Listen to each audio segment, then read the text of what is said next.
Hello, my name is Marianne and I'm an alcoholic. I'd like to welcome you to Recovery in Action Life on Life's Terms. This is an open meeting of Alcoholics Anonymous. We're glad you're all here, especially newcomers. In keeping with our singleness of purpose and our third tradition, which states that the only requirement for AA membership is a desire to stop drinking, we ask that all who participate confine their discussion to their problems with alcohol. This is an open big book step study meeting where we discuss the 12 steps of recovery as they're written in the big book of Alcoholics Anonymous with the focus on their application in everyday life and recovery. This is the second session of the fifth cycle of the workshop that was presented on February 10th, 2024, where we completed steps 1 and 2. If you would like to contribute to the seventh tradition, you may do so using the QR codes displayed. Contributions are applied towards the group's expenses and support our service offices. Recordings of the workshop are available, and if you would like to be placed on the distribution list, please send an email to recoveryinaction462@gmail.com to receive the links. These links are unlisted and not public.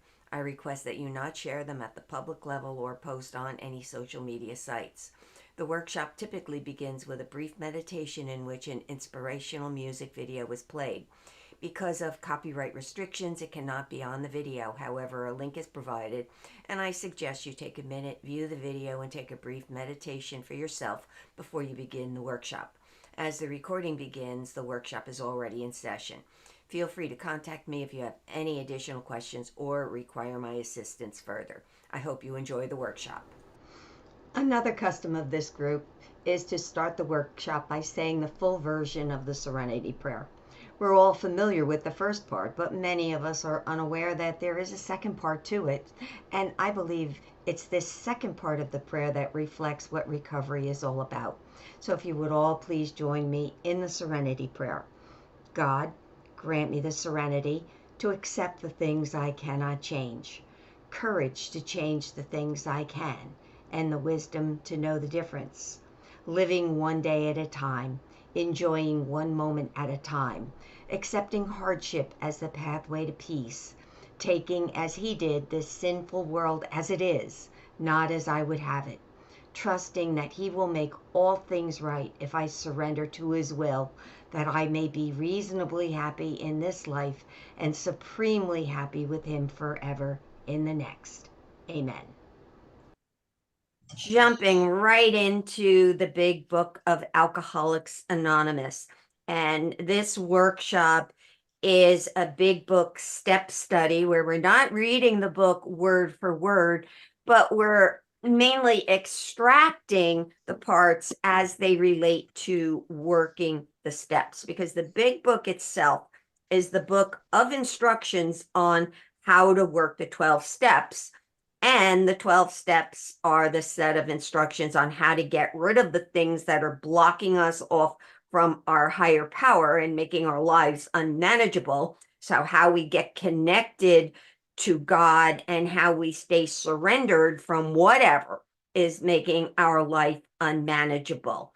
And one of the things that we have to remember, and this was a big mistake that I made for many years early on in my recovery, was I thought that just by going to big book meetings and to step meetings where they read the 12 and 12, I thought that by doing that, I was working the steps. It was all up in my head. And what I found out after years was that just merely reading the big book without experiencing it is useless, because I can't learn how to play the piano, tap dance, cook, or live spiritually just by reading the book.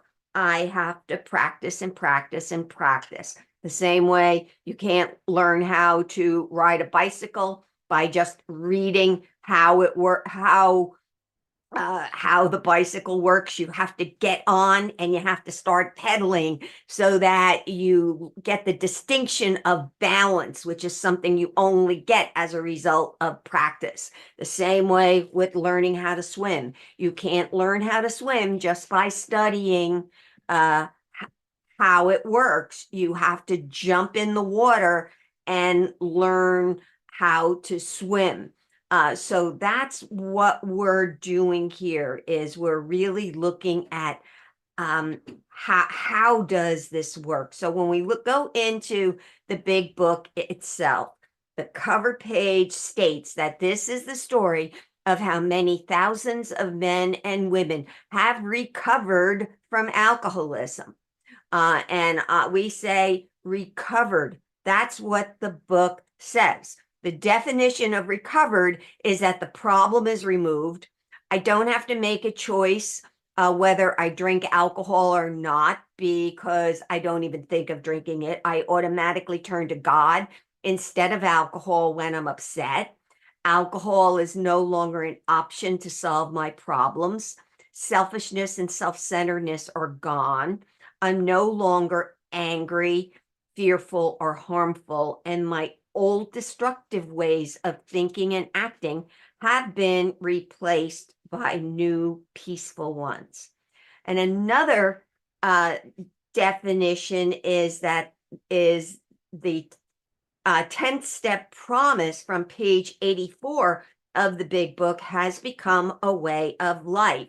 And this is the 10th step promise. And we don't say the 10th step promise enough.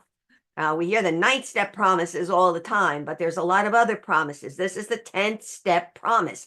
And the promise of the 10th step, and the 10th step is the living step. This is where we continued to take personal inventory. And when we were wrong, promptly admitted it. And the promise of that is, and we have ceased fighting anything or anyone, even alcohol. For by this time, sanity will have returned. We will seldom be interested in liquor. If tempted, we recoil from it as from a hot flame. We react sanely and normally, and we will find that this happened automatically. We will see that our new attitude toward liquor has given us without any thought or effort on our part. It just comes. That is the miracle of it. We are not fighting it, neither are we avoiding temptation. We feel as though we've been placed in a position of neutrality, safe and protected. We've not even sworn off. Instead, the problem has been removed. It doesn't exist for us. We're neither cocky nor are we afraid. That's our experience. That's how we react as long as we keep in fit spiritual condition. And then going back to page 27 of the big book, it defines recovered as ideas, emotions, and attitudes which were once the guiding forces of the lives of these men are suddenly cast to one side, and a completely new set of conceptions and motives begin to dominate them. And then if we look at the appendix in the spiritual experience, the description of recovered states that it is a personality change sufficient to bring about recovery from alcoholism, has manifested itself among us in many different forms. And then the last thing from the foreword to the first edition, it states that we of Alcoholics Anonymous are more than 100 men and women who have recovered from a seemingly hopeless state of mind and body. To show other alcoholics precisely how we have recovered is the main purpose of this book. And then it later goes on to say, the only requirement for membership is an honest desire to stop drinking. However, the desire to stop drinking is not the only requirement to becoming recovered. There's other things involved, such as being willing and actually doing everything that the big book says to do. So last week, we went over a very high level overview, kind of what I call the big book speed date. So we went through a very high level overview, which talked about what we're going to be doing. And this week, we are starting with step one. we admitted we were powerless over alcohol, that our lives had become unmanageable. And before we really get into the big book and the first step, one of the first things that we look at is what's called the unmanageability questionnaire. And those of you who have the workbook, and I do apologize, I realized I forgot to mention that we have a workbook that we use for this workshop, which is uh, available for a free download. And when you get the email, when you get the email, you'll get the links to that particular workbook. It kind of looks like this, but you can download it for free. It's no charge. I give this stuff away. The only thing that if I need to send you a hard copy, the only thing I ask is that I be reimbursed for the expenses to get it to you, to produce it and to get it to you. But it's available for you as a free download. So if you can download it and print it, you're better off doing it that way. But when we get into the unmanageability questionnaire,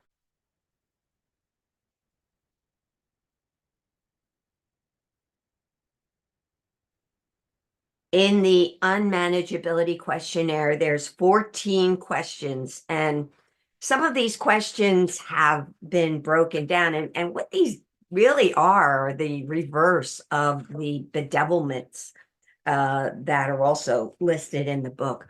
But what the unmanageability questions are number one, I've got to look at it from the perspective of, am I generally restless, irritable, which means easily annoyed, and discontented, which means never satisfied? Um, do I experience these feelings often? Do I feel like I never belong, or that I'm never a part of, even in the program? Am I usually uncomfortable in my own skin? Do I experience any ongoing sense of sadness? Do I often feel like something is missing? Does there always seem to be the same thing bothering me over and over? Can I easily solve a problem, or do I wind up getting stuck all the time? Or does the problem linger for months or even years? So that's all about, all of those questions really address that feeling of being restless, irritable, and discontent. Feel just feeling an overall sense of never being satisfied, always feeling on edge all the time. Then the next unmanageability question is, am I having trouble managing my personal relationships? Do I take care of others too much, to the point where I neglect to do things I need to do to take care of myself? Is there anyone in my life that dominates my thoughts, my actions, or how I feel? Is there anyone in my life who's controlling me through their actions? Do I snap at people or talk harshly? Do I find I disagree with most people? Do I always want things my own way? Is there a relationship that ended that I refuse to give up on? If yes, do I keep trying to find ways to contact or see this person? Am I happy with the way things are in my current relationship? Am I happy with who I am and how I act in my current relationship? Do I need to end the relationship I am now in, but I'm afraid to do so? And then think about the names of the people, whether they're family, friends, co-workers, and think about how you're getting along with these people. And look at all of those relationships. Then the third question is, am I having trouble controlling my emotional nature? Are most of my days best described as emotionally up and down? Do I feel that if I do what someone else wants me to do, they will act differently or treat me better? If yes, do I see a way out? And then think about maybe 5 different emotions, maybe anger, love, fear, guilt, shame, excitement, jealousy. And think about the answering it to this question. When I have this emotion, um, maybe anger, what do I do? What do I say? How do I behave? Do I have the ability to get over it without harming myself or anyone else? Am I quick to criticize with a biting or sarcastic tongue? Do I become silent and not talk to anybody for hours, days, weeks? Or do I stuff my anger? Is my health affected by this? So you want to take some time and look at listing what those emotions are and how you react to them. And then the next question is, am I prey to misery and depression? And then think about listing the areas in your life where you're unhappy or things that make you depressed. Do other people cause misery in your life? How much of any given month do I feel depressed? Do I withdraw? Do I go into hiding? Would I rather sleep all day than show up for life? So that's number 4. Am I prey to misery and depression? Number 5 is, am I having trouble making a living? Are the major areas of my life in balance? In other words, how is my life going? Is there balance? What examples in your uh, personal life, your relationship, your marriage, or your dating, are you getting ahead in your finances, including your credit card, education, spiritual health, physical health, recreation? Am I overweight? Do I eat too much or not enough? Am I able to get and keep a job and have some sort of a routine? Do I get routine medical and dental checkups? Am I taking care of myself physically? So you want to look at things like your relationships. Are you getting ahead? Your finances. Uh, all of those areas have to do with number 5. Am I having trouble making a living? Number 6 is, do I feel useless and how do I manage this? Do I ask myself, why am I living anyway? When I try to help people, do they take advantage of me? Do I feel like a martyr or a victim? Do I know who I am? Do I feel that I can be of help? Do I have a worthwhile goal that I'm working towards? And then list examples from if you're feeling useless in what area. Uh, and then list examples of feeling useful. So that would be, do I feel useless and how do I manage this? Number 7, how do I manage fear? And then again, list some of those same fears and think about, how do I act when I'm afraid? With each fear, I ask myself if it's based on reality, and if it is it the result of self-reliance instead of God reliance? And then do the same thing if the same fears keep coming up over and over. Number 8 is, am I unhappy?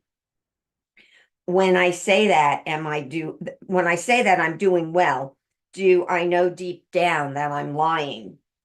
Could I be described as positive and upbeat? What makes me happy? Uh, are these things that should make me happy? And then number 9, am I of help to other people? Um, when was the last time I brought someone new to a meeting? Do I go to meetings with the intention of helping someone else? Are most of the things I do done with some sort of an ulterior motive? Do I go that extra mile to help someone in need? Do I include my number on phone lists for newcomers? Do I reach out to someone in need or in pain, either in the program or outside of the program, and expect nothing in return? Um, so that is number 9. Am I of help to other people? Number 10, do I think I know what's best for everyone? Do I believe that everybody, including myself, would be pleased and that life would be wonderful if only everyone would do as I say? Do I spend a lot of time getting frustrated when others do not behave the way I think they should? Do I find myself at odds with people because I think I know how they should live and what they should do? Does everything have to be my way? Is there anyone that I refuse to forgive? And then number 11, am I driven by fear, self-delusion, self-seeking, and self-pity? Do I often wonder why I do what I know I should not be doing and do not do what I know I should be doing? Do I often feel sorry for myself? Do I feel people should be doing more for me or that I should have done more for them? Do I think the worst will always happen? If yes, is this based on experience or just my own thinking? Do I have trouble showing up on time? Although I may not be currently drinking, do I have any other addictions, other areas in my life that are out of balance? And then think about what that might be. Maybe I eat too much. Maybe I spend money that I don't have. Maybe I run up my credit cards. I'm picking, maybe I'm gambling. Maybe I'm buying too many lottery tickets or whatever it might be. So think of any of those other areas that might be out of balance in your life. And then number 12, um, am I an extreme example of self-will run riot? Although I usually do not think so. Do friends and relatives sometimes say that I'm selfish, even though I don't think so? Do I end relationships only because the other person does not act the way I think that they should? Am I a team player? Do I spend most of the time thinking about myself instead of thinking of what I can do for others? Is my motto, what's in it for me? Do I exhibit uh, signs of or participate in rage? That's a tough one, especially if you live here in New Jersey and you have to drive on any of our highways. Um, would other drivers describe me as considerate? Do I pay my own way? Do I take responsibility for my actions and words? So that is the extreme example of self-will run riot. Of course, I don't think so. Um, and number 13, am I leading a double life? Do I present one personality to the outer world because I think this is how others want me to be? Am I under constant fear and tension because of this, worrying that I might be found out? Am I lying or keeping something from my sponsor, spiritual advisor, or recovery network? Do I usually do what I say and say what I do? Do I pretend to be in recovery at meetings? Am I involved in relationships, either romantic or illegal, that should not be? Do I expect others to do things that I will not do myself? And then number 14 is, am I like a tornado roaring through the lives of others? Do I have a habit of breaking hearts, sabotaging sweet relationships, and uprooting affections? Have I avoided making amends to my family and those closest to me? So if you answered yes to any of these, is a sign of unmanageability. And the more yeses you have, the more areas of unmanageability you have. Okay, so we went over the unmanageability uh, questions, and then these are the things that really look at the unmanageability in our life, whether we're drinking or not. Because remember, just because you take the alcohol out of me, I'm still the same person. And therefore I still have to have that spiritual awakening, and I'm not there yet.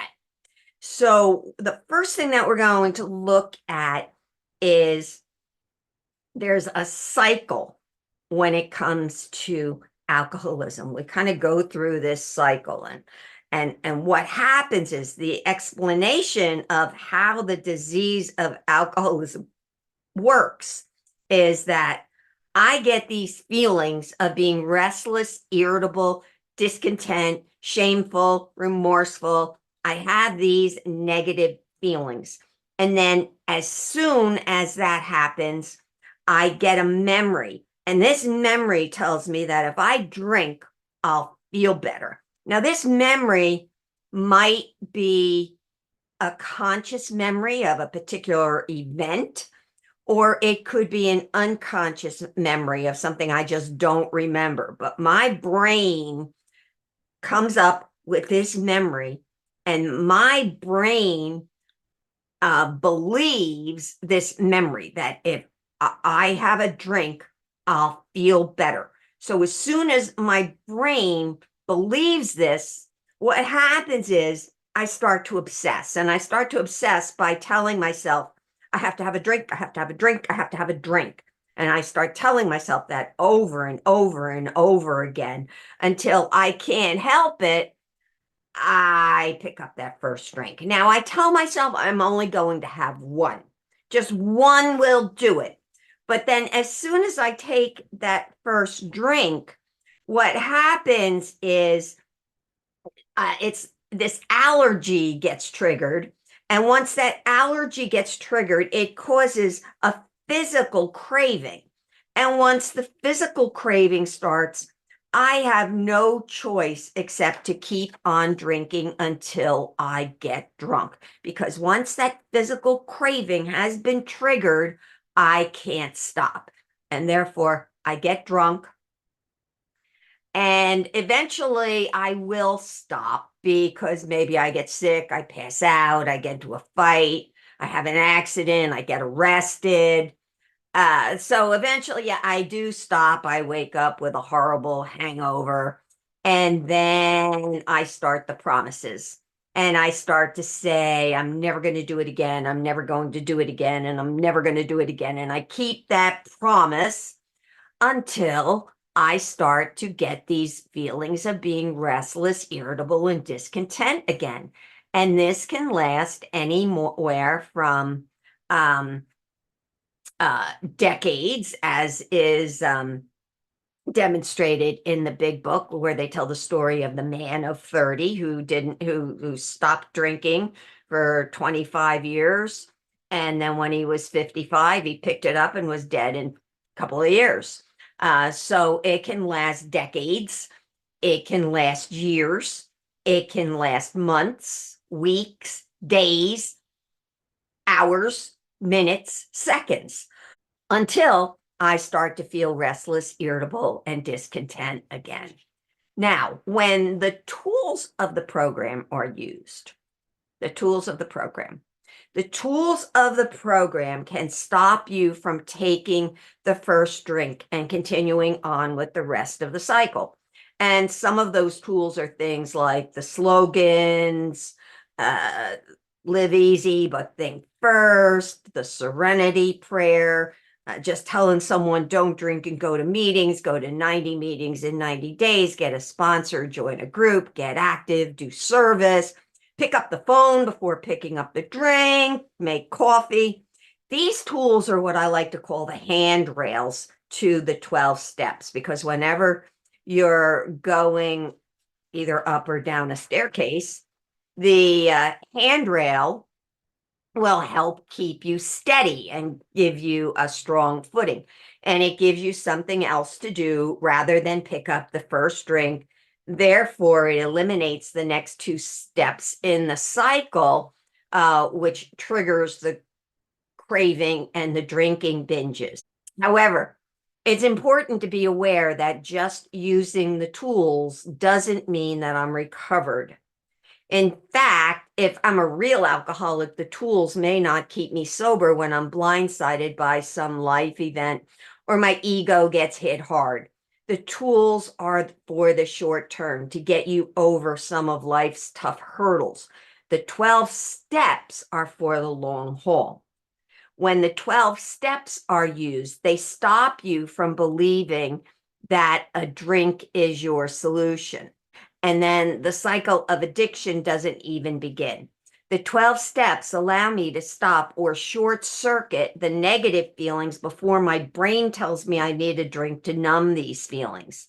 When the 12 steps are used, especially step 10, which changes my reactions, and step 11, which guides me towards behaviors that do not cause negative feelings, the obsession never has a chance to materialize. On the other side of step 12, my thought process has changed so dramatically that negative feelings are just fleeting thoughts that disappear immediately.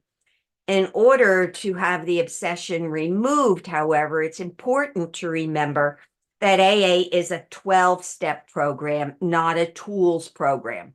This is sometimes what we refer to as white knuckling it. In other words, I'm just not drinking. I'm not picking up a drink. I'm keeping myself busy so I don't have to pick up a drink. I'm miserable, but I'm not drinking.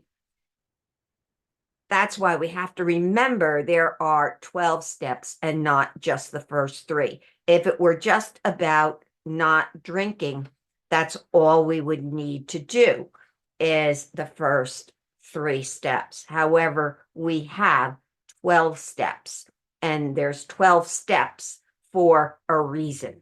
So, in order to explain why alcoholism is a disease and not just a lack of willpower and moral character causing us to make a bad choice, it's important to understand the difference between choice and disease. With choice, there's free will, there's responsibility. I can stop. Things like punishment and coercion will work because there's behaviors involved. So they talk about behavior modification. I can learn to modify my behavior. I can learn how to stop biting my fingernails, or these are behaviors. With a disease, there is no free will or responsibility. I can't stop. Punishment and coercion do not work, and there are symptoms involved. So if we look at the disease model, a disease is where some organ of the body is affected by a defect and accompanied by symptoms. Now, based on the disease model, diabetes is considered a disease.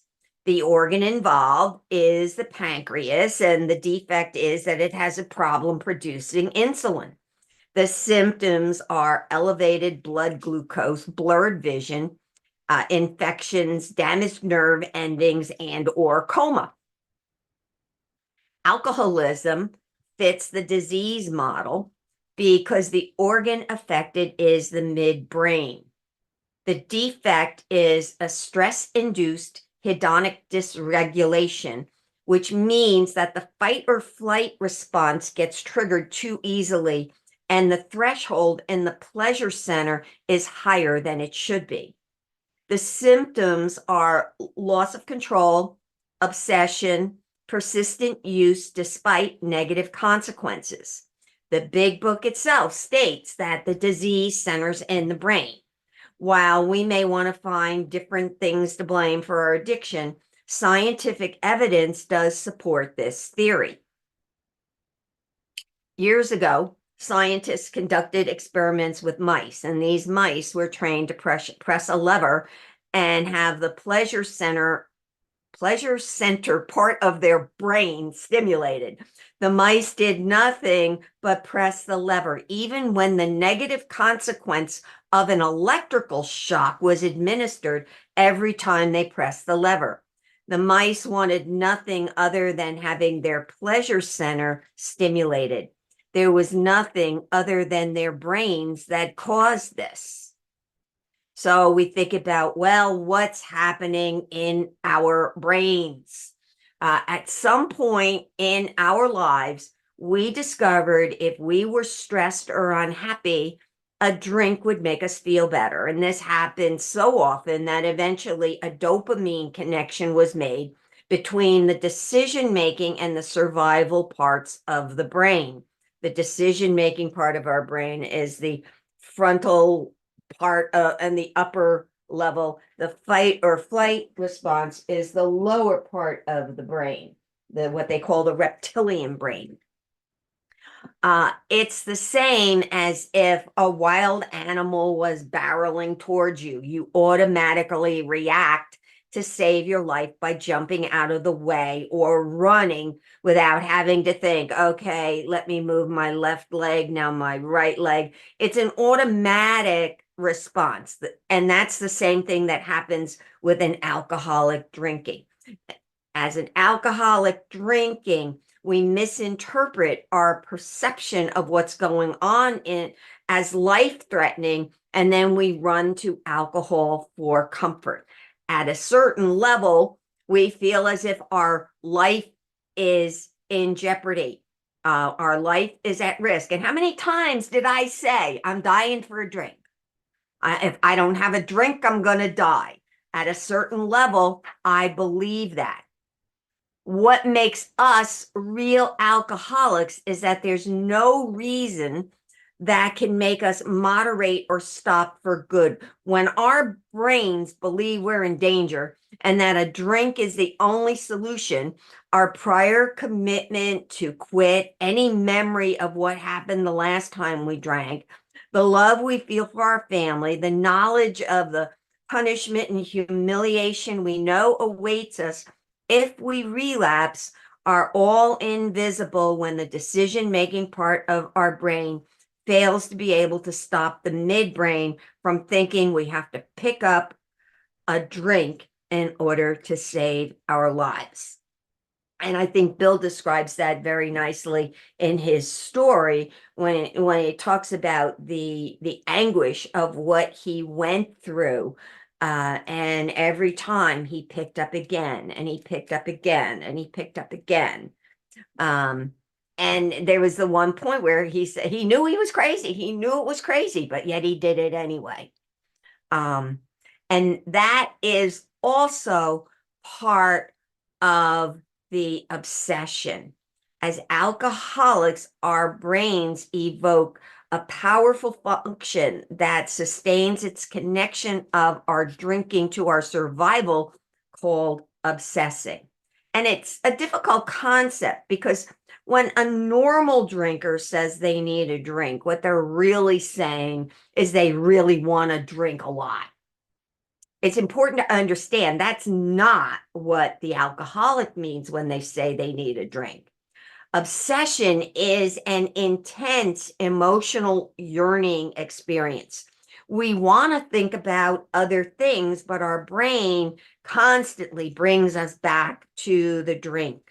When obsession is present, choice is impossible.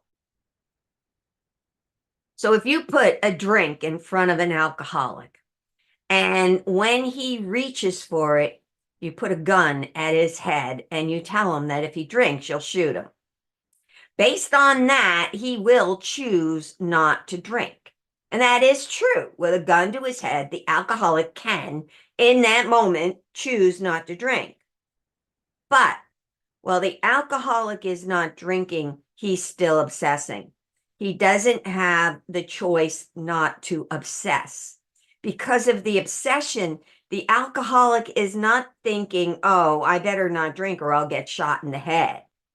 No, what he thinks sounds more like this. I wonder if he'll really shoot me. I wonder if he even has bullets in that gun.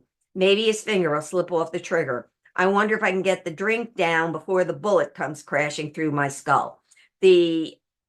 That obsession and that experience, as miserable as it is involuntary. But even knowing all of this will not change anything.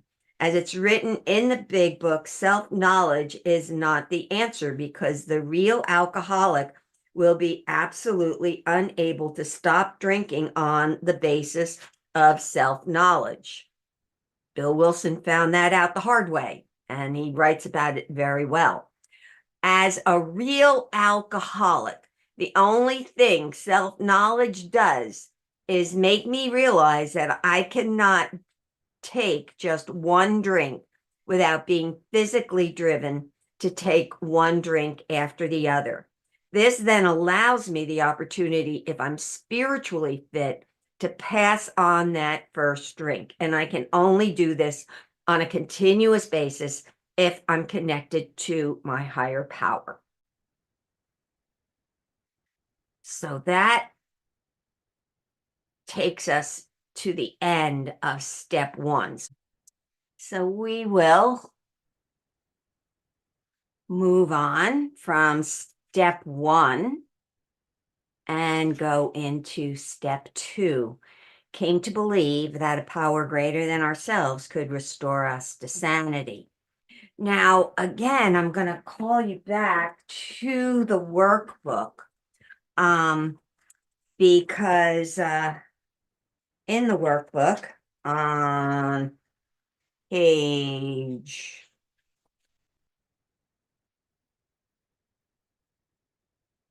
let's see, it's pages on pages 104 and 105, there's some questions regarding a higher power. And one of the most liberating parts about the program is that we don't have to come up with someone else's concept of a higher power. We can come up with our own, which was one of the things that when Ebby was carrying the message to Bill Wilson, Bill just couldn't get the whole God thing. And Ebby said to him, well, come on up with your own conception of what God is for you, your own concept of a higher power. And everybody has a different concept of their higher power. And I've heard different stories.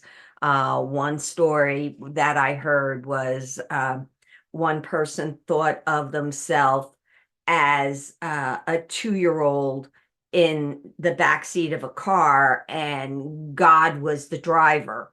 And they just kind of went along for the ride as God was doing whatever it was that God was doing. God drove the car and they went wherever they needed to go. In that image of it, it's like this person was just a 2-year-old in the back seat watching the scenery and had no problem with where they were being taken. They were loved, they were cared for, they felt safe. And just like any other 2-year-old, they had to learn how to walk and talk, but they knew that their higher power would be there to help them learn and pick them up when they needed help. And that's one concept that someone can have. I already told you what my concept is, and that has also changed over the years.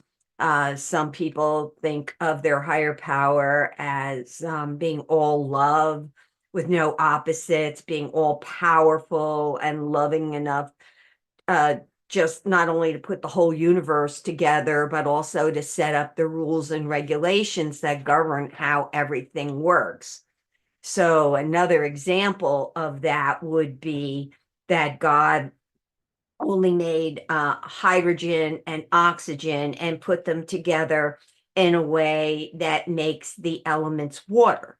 But he also set up the laws that govern the elements. So, for example, when water's too hot, it's a gas. When it's a regular temperature, it's a liquid. And when it's too cold, it's a solid, but it's still water.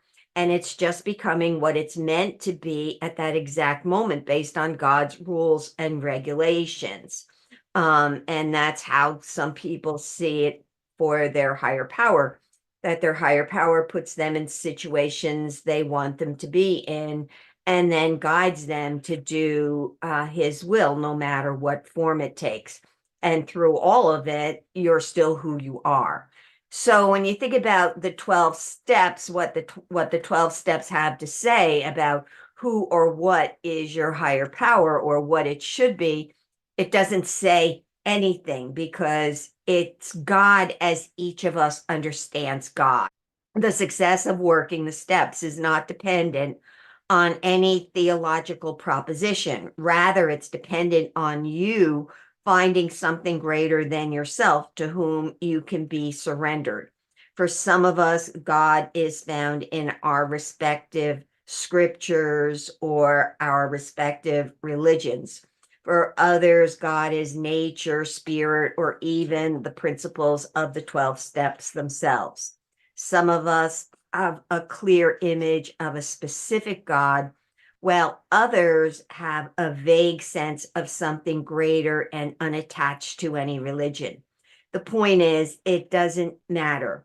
God is whatever you need God to be in order to get beyond the insanity that's ruling your life. So when we come down to that, the only requirement for step 2 is to answer yes to the following question. Do I now believe, or am I even willing to believe, that there is a power greater than me that can solve my problem? If you can say yes to that question, then you're done with step 2. If you say no, you've got to keep looking. And one way to do that is to keep looking for things that you think are miracles and ask yourself, who made this? Then let whatever your answer is be your first concept of a higher power. One person said, something makes the sun rise every morning and set at night. Why not let that be my higher power? One thing we need to be aware of and remember that 12-step recovery is not self-help. At the root of self-help is the notion that I can help myself. At the root of the 12 steps is the notion that I cannot help myself, and trying to do so only gets me deeper into my alcoholism. The key to this program has nothing to do with me and my will, and everything to do with God as I understand God and my being surrendered to God. When I truly hit rock bottom, when I can do nothing to change my situation and simply howl in anguish and pain, then and only then am I willing to surrender to God. Real faith, the faith that will get you working the 12 steps forever, requires hitting rock bottom and hitting it hard. It's important to understand that you cannot do anything to make yourself believe in a higher power who can restore you to sanity. However, as the rest of the steps will confirm, you can experience that higher power and come to believe as a result of that experience.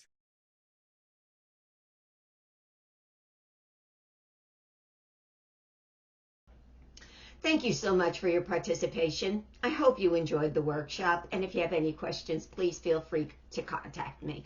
And now, please join me in our closing prayer, which is St. Faustina's Prayer for Mercy. Eternal God, in whom mercy is endless and the treasury of compassion inexhaustible, look kindly upon us and increase your mercy in us, that in difficult moments we might not despair nor become despondent, but with great confidence submit ourselves to your holy will, which is love,